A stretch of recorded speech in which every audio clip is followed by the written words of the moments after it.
Are you ready to learn? Because my super experienced guests are ready to share some really valuable information. Make sure and listen all the way to the end to get help and support. So let's start with the best audio experience. What's up, guys? Welcome to our show. Today we discuss about API management and cloud integration. I know how it's important today to know the skills, to have them, because many projects depend on that. Right now I'm working with some projects that need it, so I'm so excited to learn more about that. Sorry for my dog, because I can't silence my dog. I'm so excited to discuss this topic with Wilkins. How are you? I'm good, thank you. It sounds like your company is very excited about the subject as well. Yeah, I love this topic. Okay, before we start, just tell more about yourself, experience, background, and why you decided to share with us about this topic.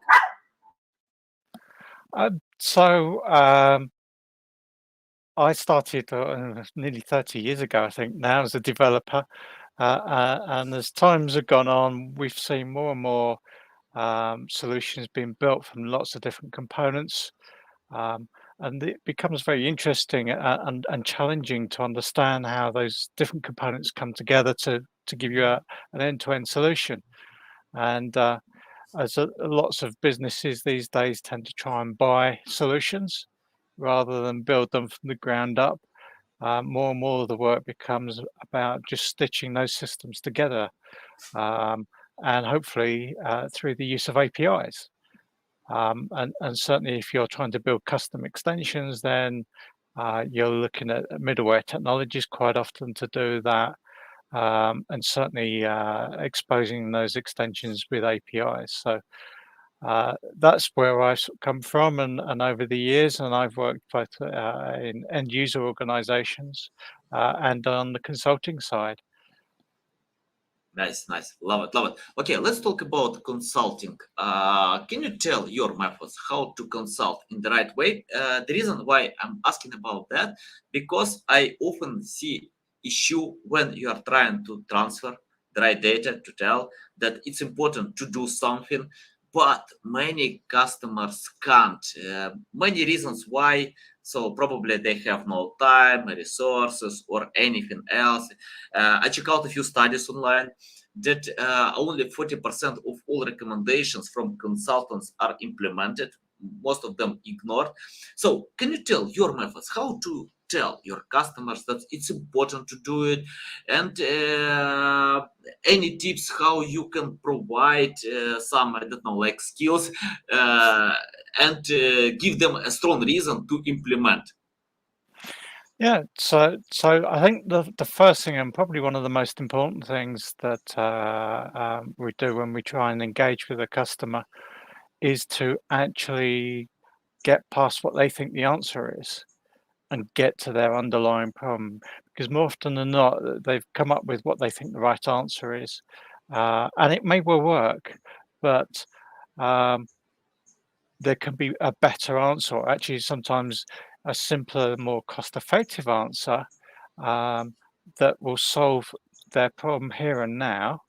And quite often when people start to think, when they're thinking about how do I get these two systems talking together, they're just looking at their current problem and not looking at the bigger equation, because they may need to introduce other things in the longer term.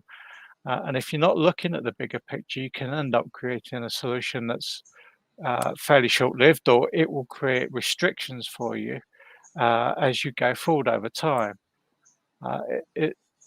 Some of that conversation can be quite challenging, because it's very easy to jump in and say, oh, you're just going to try and sell me more of your consulting time, or yeah, we're not here to boil the ocean, I just need to fix this problem now. But the secret to it is to show how when you're looking at the underlying problems and the bigger picture, you're creating like a roadmap for them. So you're saying, well, if you do it this way, then when you want to do the next step or improve upon what you've got, this is how you can evolve it. But for today, we'll just do this little bit. So you give them kind of a vision or a roadmap of how they might evolve their answer. so that whatever that you do, you're building up something that's not going to be thrown away in months or in a couple of years' time, and they have to go back to square one. If you do that, then yes, there is a better chance or an increased chance that you're going to get follow-on work as a consultant, because they'll realize that actually there is an opportunity to build. They want to do something more, because just about any IT person will tell you, if they're not writing software products and working sort of for end user organizations, that as soon as the IT team solve one thing, the business will be saying, now we can do that. We want this. And you end up with the solution growing and more demands. So you want a solid foundation that is at least maintainable, if not something you can build up upon incrementally. Yeah, nice.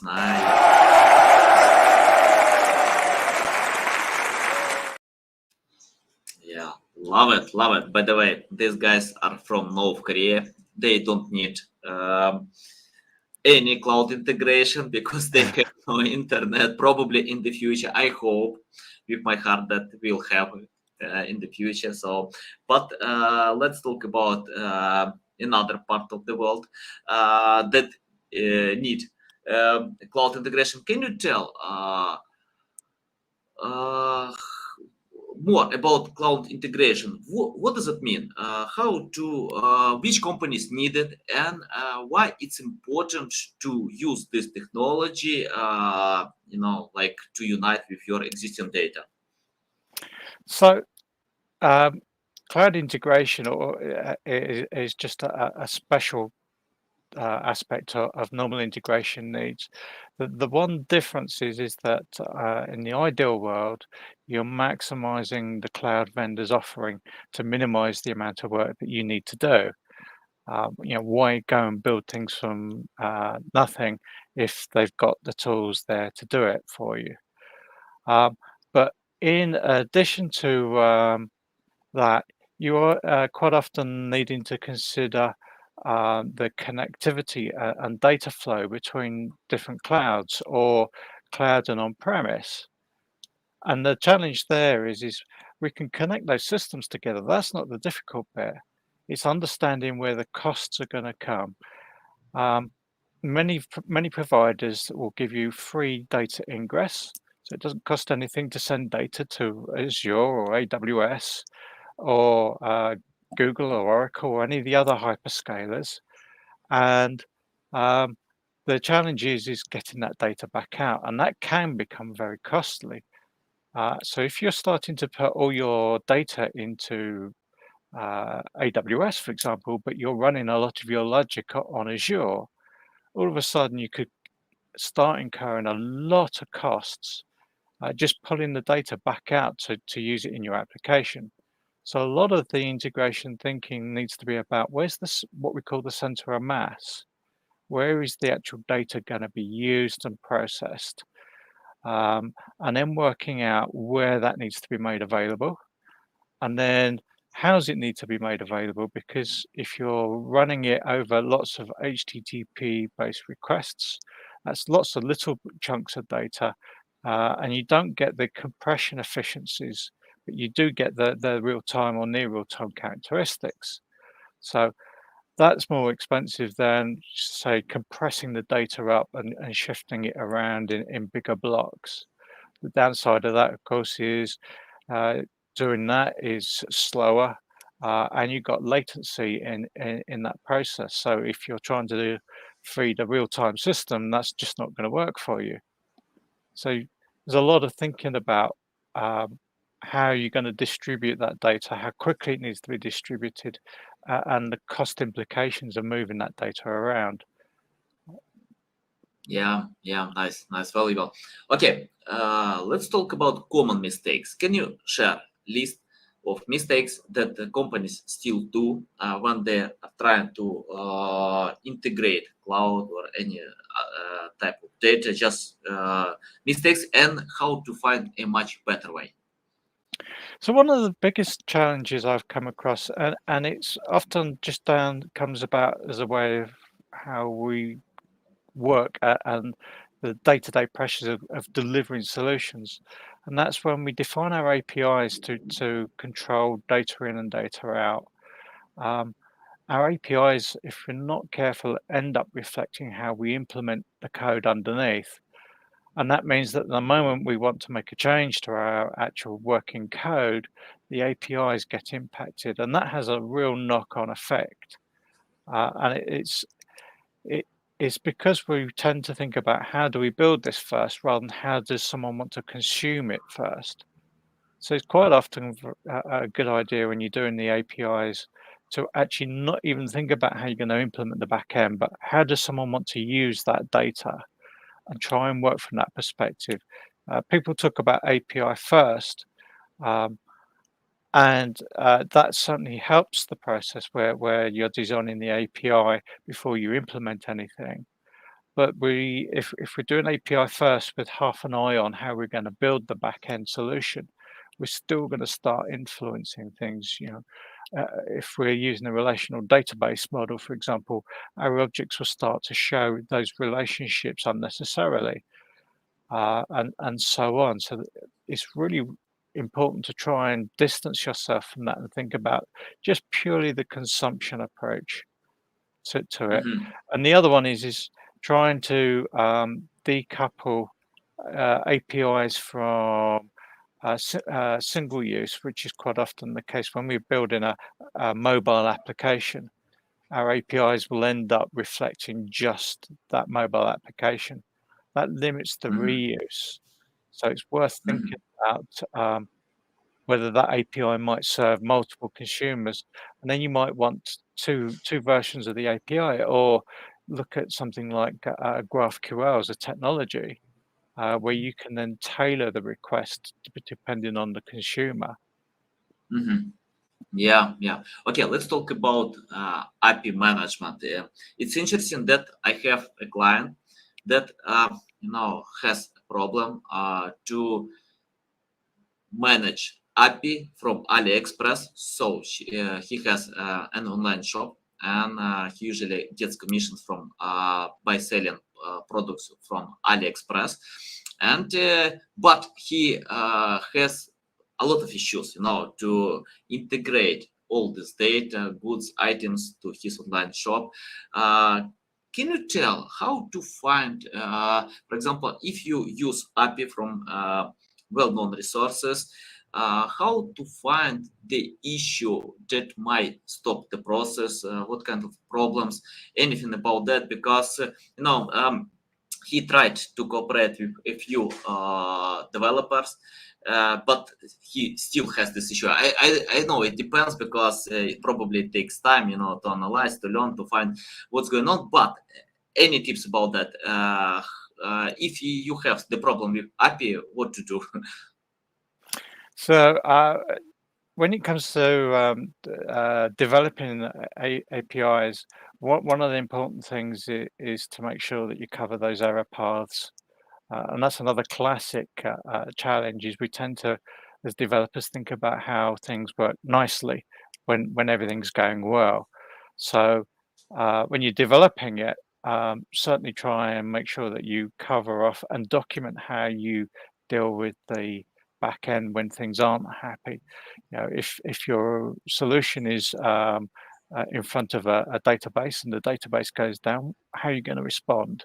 You're just going to let the consumer time out, or you're going to say, actually, I got a connection exception. I'm going to pass the right error message back, the right error code, rather than just a 404 or something like that. And that helps the consumer, but you've got to be careful not to share actually what the underlying cause is. You don't want to give away to any potential attacker that this is an error to a MySQL database, for example. That's a classic mistake that I've seen, where people just pass back the exception stack. And it's like, oh, right, now I know exactly how they've built their back end. I know the likely vulnerabilities. I can start attacking it. Mhm. When it comes to consuming APIs, you're kind of looking for the same thing, first of all, which is, are they giving me some meaningful error codes? Are they giving me meaningful documentation to explain it? and therefore I can write good handlers for it and address it. The other thing to think about is the amount of data you're throwing across the API call. Another classic developer mistake is I built my API, I'm testing it on my laptop, and it all works nicely. And then suddenly it stops working when you've deployed it. And what's happening is particularly in RESTful-based APIs, you've probably got network infrastructure in your production environment that you won't ever see or experience when you're testing more locally, firewalls or proxies and things like that. And they're going to put time limits on connections. They're going to put limits on the data you can pass around. And all of a sudden, things will stop working. So it's worth exploring that area as well. If you're chucking a lot of data around using the RESTful API, then you're probably going down the wrong route with your design. It's a classic API bad smell. In terms of other areas, look at your authentication authorization mechanisms as well, and encryption, and details like that. Yeah, awesome.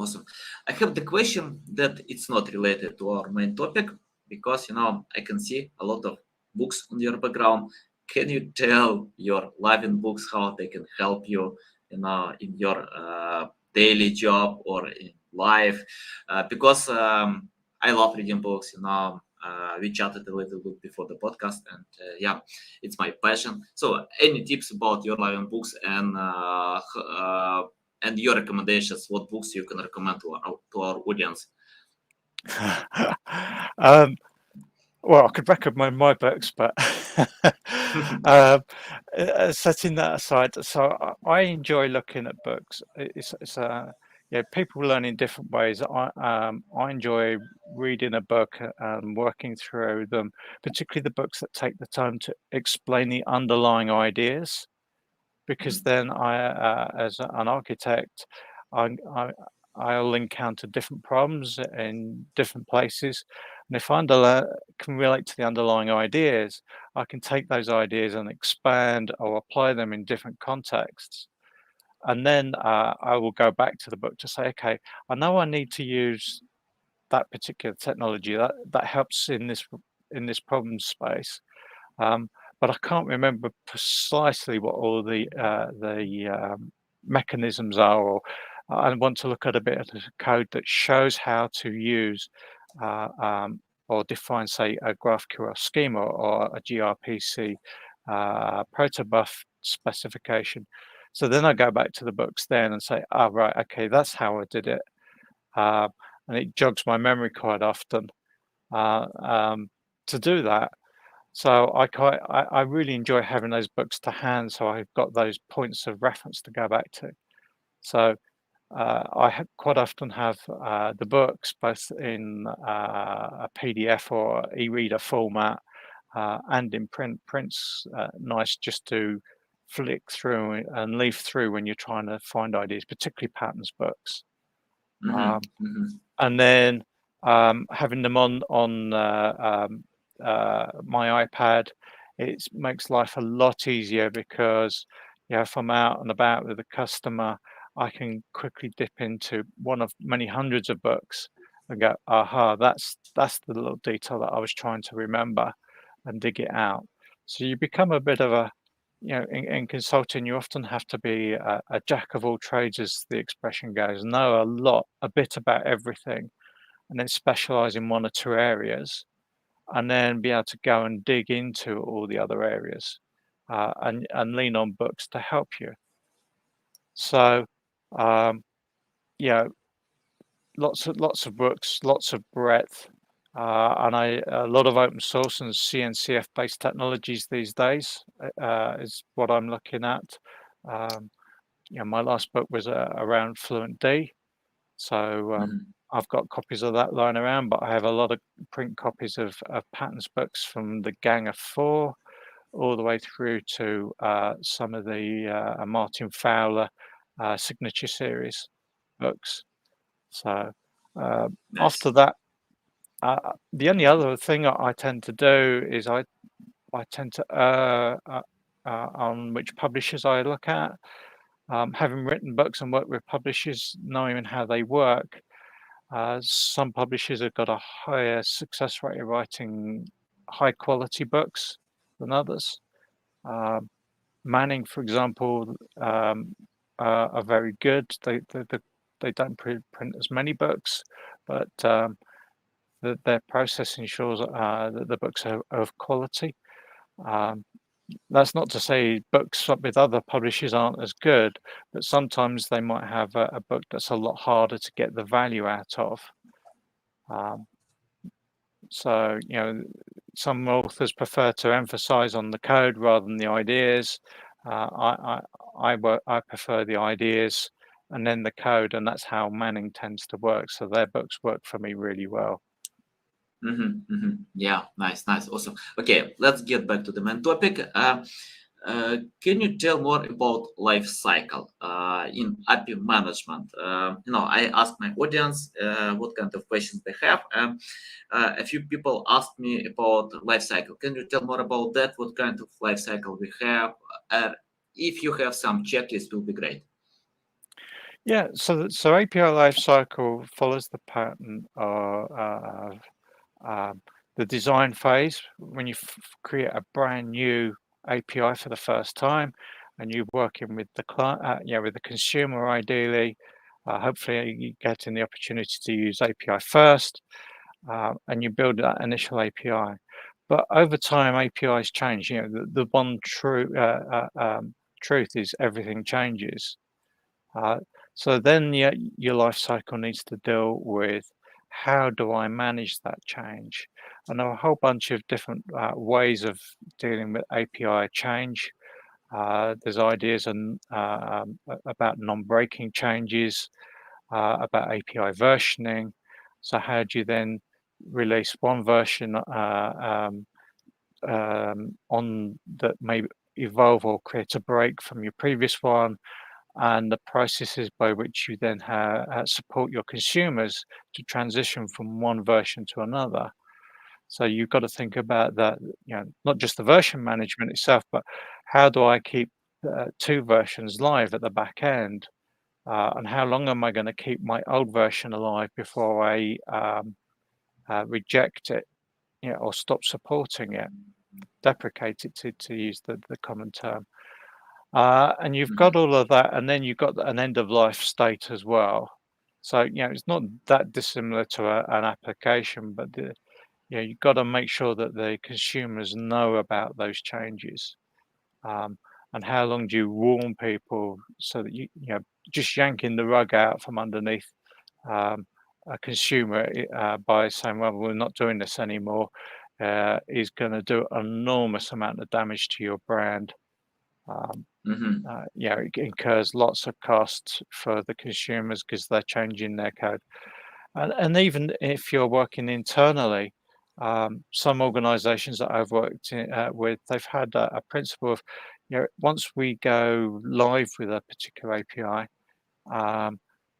so that they aren't messing other parts of the organization around, they'll guarantee that API will go unchanged for a year. And then they'll say, right, from the moment we declare that there's going to be a change, you've got 6 months where we'll support both. So within the consumption process of APIs, you've got a predictable path as a consumer. You therefore need to know that, when I budget, I need to budget for potential change if they're only going to support me for 6 months. Yeah, nice. Okay, can you tell, for example, I have WordPress, and I'm going to unite WordPress with API tool from OpenAI. I need to unite artificial intelligence technology tools with my tool, to get more insights, data. Can you tell about CMS? Does it matter what kind of CMS you have if you wanna unite with API? Or and any insights which CMS is better when you are going to use API data. So yeah, all the CMSs I've come across all have very different APIs. Yeah, so if you're thinking about doing that from the outset, then it's worth looking at the way they've built their APIs. If they've adopt a particular style that's RESTful, that's great. For content, you probably want most of the content to be passing through in the body of an API call, because it's likely to be larger. You don't want massive long header strings and things like that. And you put your body of an API call you can protect with the TLS or SSL certificates, because your header's not encrypted, because it needs to be clear for the infrastructure to route it for you. So that's a consideration. I would always look towards trying to find if there's an industry standard as well. If there is, then I would err towards something that's compliant or close to an industry standard, because that makes it easier to move from one CMS to another. As long as there's multiple CMSs close to or around that standard, it releases you from tie-in, if you like. So whether WordPress does that or not, I don't know. I've never tried it, to be honest. Okay. Can you tell which tools can help to manage API? If you know for WordPress plugins, will be great. If you have no, that's okay. Just any tools that you use daily or weekly. It doesn't matter if you use them, just list them.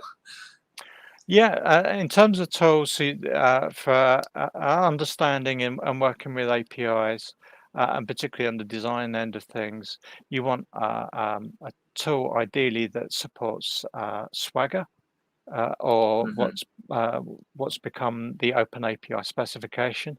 So Swagger offers a tool. There are quite a few tools out there. Open API is supported by Apiary, which is another really great tool. And over the years, I've found that particularly friendly and helpful as a tool for non-technical or less technical users. You want ideally something that will help you work with APIs, particularly if you're developing them as a test endpoint. So things like SmartBear and Postman tools are great for trying to create test and mock endpoints for you. So you can then start creating and mimicking calls without having to connect everything together during development.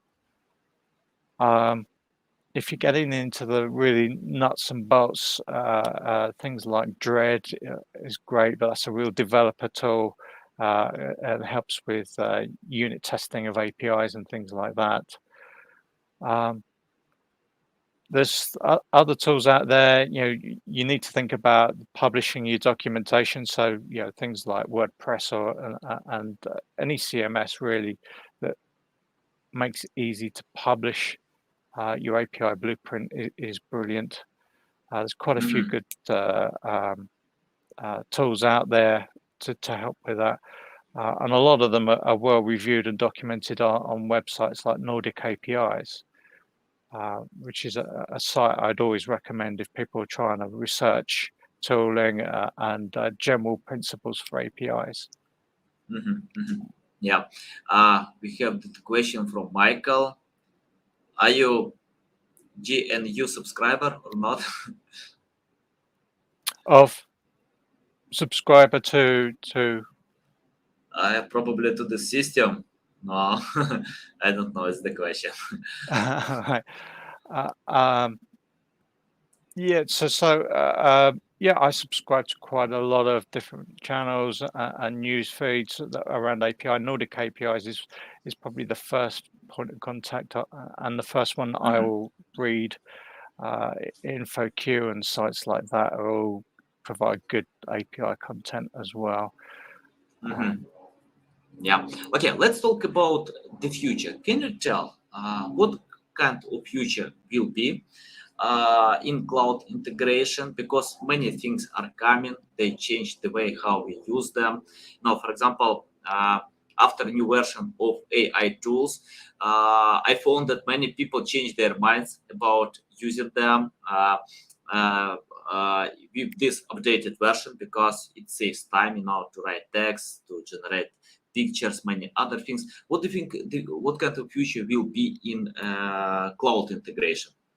Your prediction? So my predictions, I think we'll continue to see a push towards more visual integration techniques, where you have a browser-based canvas and you drag and drop your components onto it. So you the different ends, and then you draw a line to link them and map the different endpoints.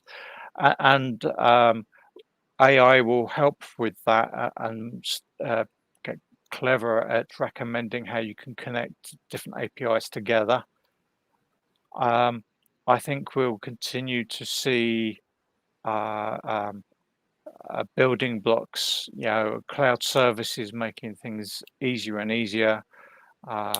In the AI space, for example, some of the cloud providers, I know my employers, for example, Oracle, are building APIs and AI services behind the APIs that do one thing really well, whether that's text recognition or image recognition, in addition to just large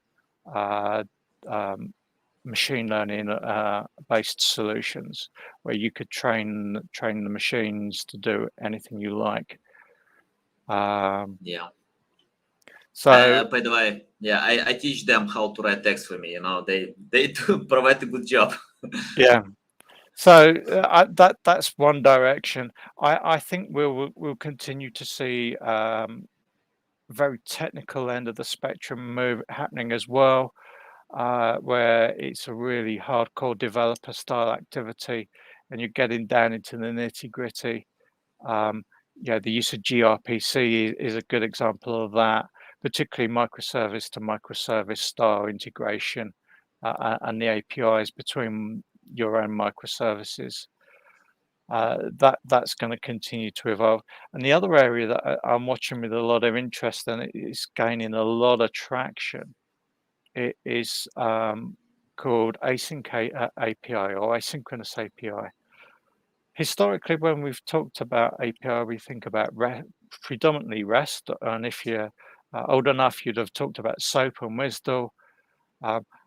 Async API is bringing the same ideas as Open API, but applying it to asynchronous communications, because we're seeing streaming coming along. We've got Kafka and technologies like that, where it's not a request response model, but you still need to describe how the interaction needs to take place and what you're communicating. And that's what async API is doing. And it has a lot of commonalities as well with Open API. So that's a really exciting area that I think is going to gain more and more traction. Yeah, nice. We'll see what kind of future will be, because it's I'm so bad to predict the future, especially when I invest to some stocks. But we'll see about API.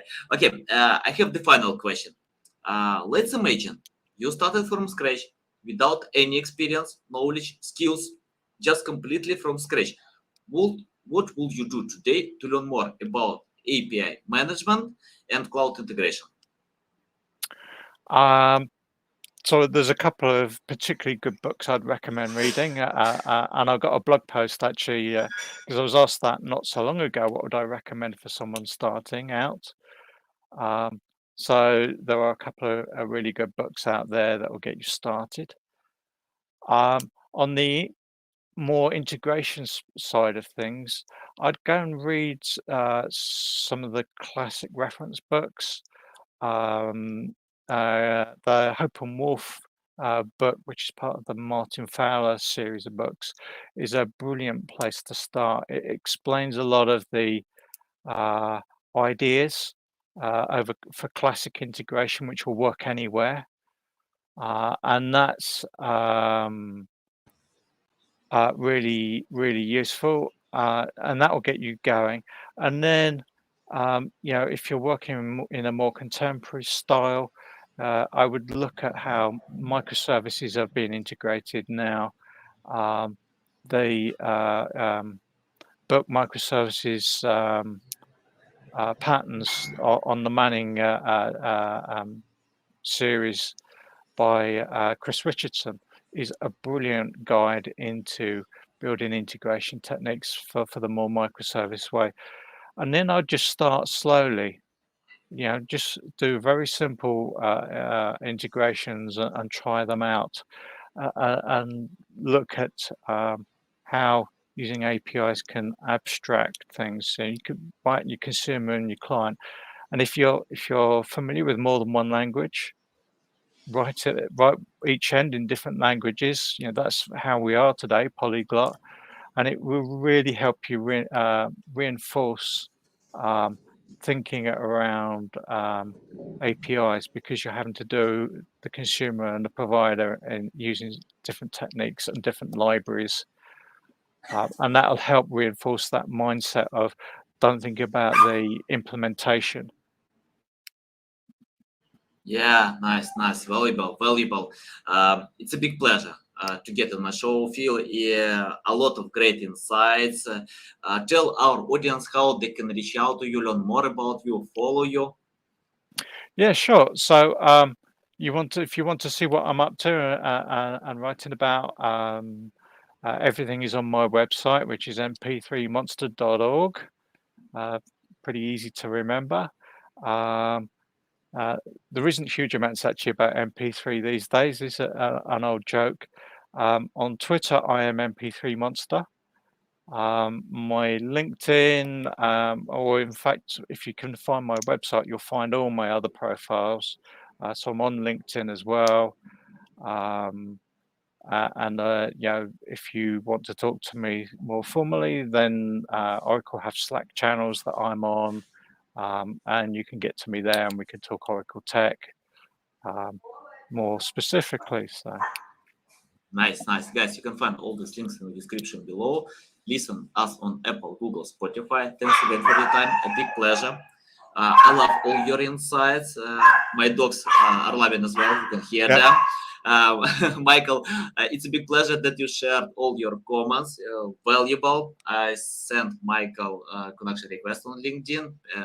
He knows his stuff as well. Yeah, thanks for taking part on our podcast. And guys, you can find all the links to Phil account in the description below. Listen us on Apple, Google, Spotify, and see you next time.